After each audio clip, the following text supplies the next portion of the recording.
Movie की शुरुआत snaking विले नाम के एक जंगल से होती है, जहाँ पर पेड़ काटने से एक सांप का बच्चा गिर जाता है और उस सांप के बच्चे को आदमी उठा लेता है। उसे उठाने के बाद वो उसे उसकी कलेजी खाने के लिए कहता है, पर वो मना कर देता है। पर अचानक से उसके साथी की लाश उसकी आंखों के सामने गिरती है और वो बहुत डर जाता है। पर अचानक से उसे भी वो किंग स्नैक खा जाता है। फिर जंगल से गुजरती एक ट्रेन दिखाई जाती है, जिसमें कुछ पुलिस वाले और कुछ पैसेंजर्स बैठे होते हैं जो आपस में बात कर रहे होते हैं। और उस ट्रेन में उनके सेना का प्रमुख और उनकी होने वाली पत्नी जिंग लैंग होती है। उनमें से एक पुलिस वाला खिड़की से बाहर देखता है, जंगल में एक अजगर 2 लोगों को बाहर खा रहा होता है, पर उसको लगता है कि ये उसका वहम है। ट्रेन में एक आदमी आता है जो सांपों का अचार बेच रहा होता है।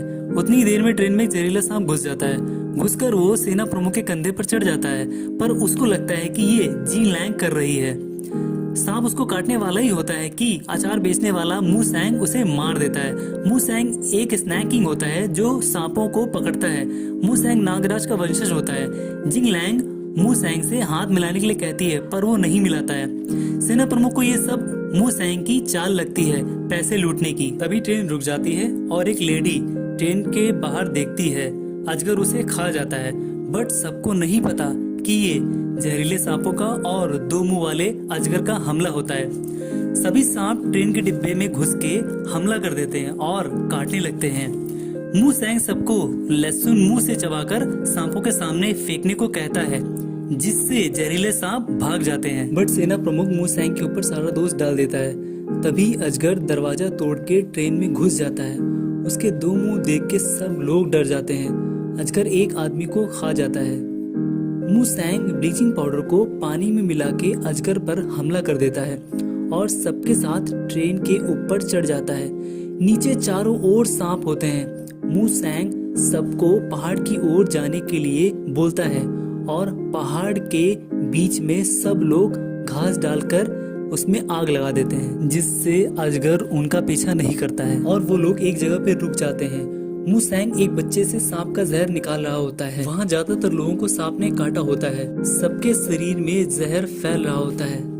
मू सैंग की जुबान सूज जाती है जहर निकाल निकाल के। वो कहता है, मेरा गांव पास में है, वहाँ इसकी दवा मिल जाएगी। बट सेना प्रमुख मू सैंग को ढोंगी बोलता है और उसकी वजह से सांप आए ऐसा बोलता है। सेना प्रमुख को ये सब मू सैंग की चाल लगती है, पैसे लूटने की। मू सैंग बिना जवाब दिए वहाँ से जाने लगता है। सब लोग उसके पीछे पीछे आते हैं। मू सैंग सबके साथ अपने गांव आ जाता है। वहाँ चारों तरफ सांप के जहर से मरी हुई लाशें होती हैं। मू सैंग सबको पुराने मंदिर ले जाता है। वहाँ सारे गांव वाले होते हैं और मू सैंग की माँ बताती है कि यहाँ के लोगों को सांपों ने काटा है, दवा तैयार है। तभी एक व्यापारी और एक आदमी दोनों दवाई की ओर झपट पड़ते हैं। मू सैंग की दोस्त सिस्टा बोलती है, ये दवा असर नहीं करेगी। तभी मू सैंग बोलता है, ये फ्लावर स्नैक और गोल्डन आर्मर का जहर है। सब लोग मू सैंग को दोषी मानते हैं क्योंकि मू सैंग सांपों को पकड़ के खाता है। मू सैंग बोलता है कि ये सब पहाड़ों के पेड़ काटने और विकास के नाम पे पहाड़ों पर बम गिराने की वजह से है।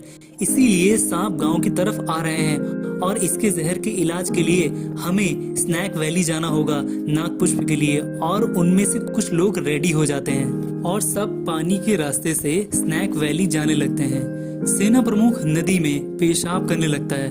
तभी पानी में अजगर दिखाई देता है, जिसके डर से वो पानी में गिर जाता है।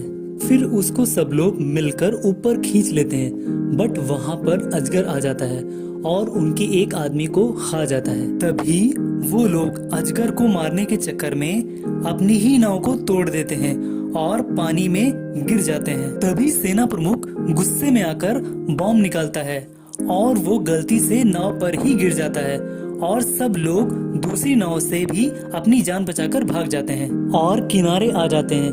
पर उस नाव के साथ में मू सैंग का मैप हो जाता है, पर मू सैंग को रास्ता याद होता है। वो भरोसा करके सबको आगे चलने के लिए कहता है। वहाँ आगे जाके सेना प्रमुख सांप के कुछ अंडों को कुचल देता है, जिसकी वजह से सांप की माँ उसे पीछे से आकर काट लेती है। पर मू सैंग उसका जहर निकाल के उसे बचा लेता है। कुछ दूर चलने पर आगे जहरीली मकड़ियों का कुछ झुंड उन पर हमला कर देता है, जिसमें एक आदमी उनका मारा जाता है। वो लोग एक मंदिर में रुक जाते हैं जो नाग राजा का होता है। वहाँ कुछ सालों पहले पूजा होती थी, बट अब नहीं होती है। और तभी जिंग लैंग को पता चलता है कि उसको एक मकड़ी ने काट लिया है। मू सेंग उसको गर्म पानी में इलाज करने के लिए कहता है और सिस्टा उसका जड़ी बूटियों से इलाज करती है। तभी वहां पर एक अनजान आदमी खिड़की से देखता है और जिंगलैंग के पानी में सांप छोड़ देता है और मू सेंग उसे बचा लेता है और सेना प्रमुख मू सेंग के ऊपर गुस्सा करता है और वहां से चला जाता है। पर जिंगलैंग मू सेंग को रोकती है तो मू सेंग कुछ देर रुक के बाहर निकलता है। तभी सेना प्रमुख मू सेंग से लड़ता है। उतने में वो अनजान आदमी एक सिपाही पर हमला कर देता है और पीछे से जिंगलैंग को नीचे तहखाने में छुपा देता है।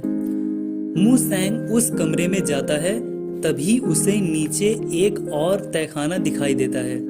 मू सेंग उस तहखाने में जाता है तो एक नाटा सा आदमी उस पे हमला कर देता है। फिर सेना प्रमुख उस पे अपनी गन तान देता है और मू सेंग जिंगलैंग को एक डिब्बे के अंदर से निकालता है और तब वो नाटा सा आदमी अपने बारे में बताता है कि उसका नाम कष्टक नाग है और वो उनकी नाग पुष्प पाने में मदद कर सकता है क्योंकि उससे नाग पुष्प का लालच होता है। वो उन्हें एक गुफा में ले जाता है जहाँ चिंगादड़ होते हैं और टूटा हुआ पुल होता है।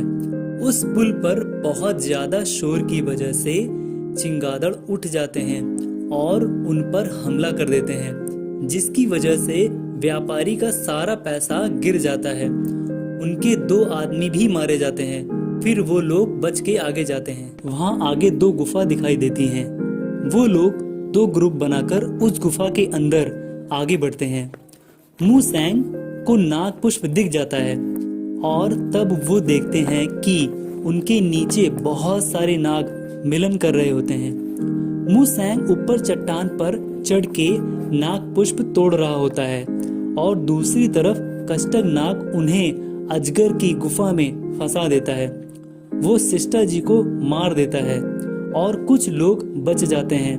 मू सेंग उस पहाड़ पे फूल तोड़ रहा होता है। तभी कष्टक नाग वहां आके गन दिखाता है और सारे फूल मांगता है।